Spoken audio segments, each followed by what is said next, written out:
মেয়ে হয়ে জন্ম নিলে কি ফর্সা হতে হবে, চেহারা ভালো হতে হবে? বেশি মোটা হওয়া যাবে না, আবার বেশি চিকনও হওয়া যাবে না, আবার বেশি লম্বাও হওয়া যাবে না। একদম পারফেক্টলি হতে হবে। আসসালামু আলাইকুম। আপনারা সবাই কেমন আছেন? আশা করি ভালো আছেন। আলহামদুলিল্লাহ, আমিও ভালো আছি। আজকে এই কথাটা বলার কারণ কি, আমি আপনাদের সাথে শেয়ার করব। এখন এই যে গাছগুলো আমি যত্ন করে নিচ্ছি শুরুতেই, পরে আমি এখন রান্নার দিকে যাব।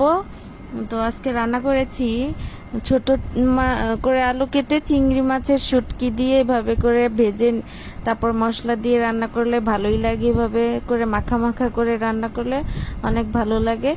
সাথে আছে ছোট মাছও রান্না করব। ছোট ছোট মাছ আলু দিয়ে বড়ি দিয়ে রান্না করব। মশলাগুলো পাটায় বেটে নিচ্ছি, একটু জিরা একটু রসুন এভাবে বেটে নিয়ে মাছগুলো ভেজে নিব।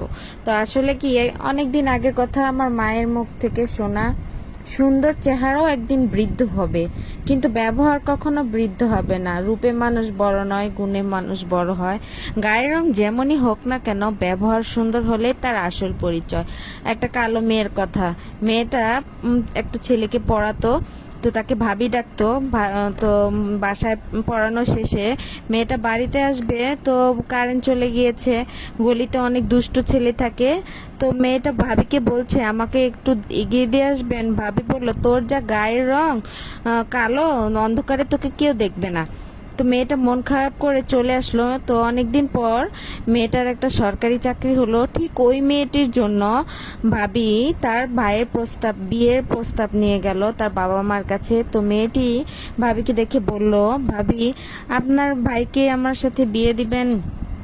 আমি তো অন্ধকারে গেলে আপনার ভাই আমাকে খুঁজে পাবে না, তো কেন আমাকে আপনার ভাইয়ের সাথে বিয়ে দিবেন? তো আসলে কি, ভাগ্য চাইলে অনেক দূর এগিয়ে যাওয়া যায়। তো কাউকে অবহেলা করে অপমানিত করে কথা বলা ঠিক না। আজকের মতো এ পর্যন্তই। আল্লাহ হাফেজ।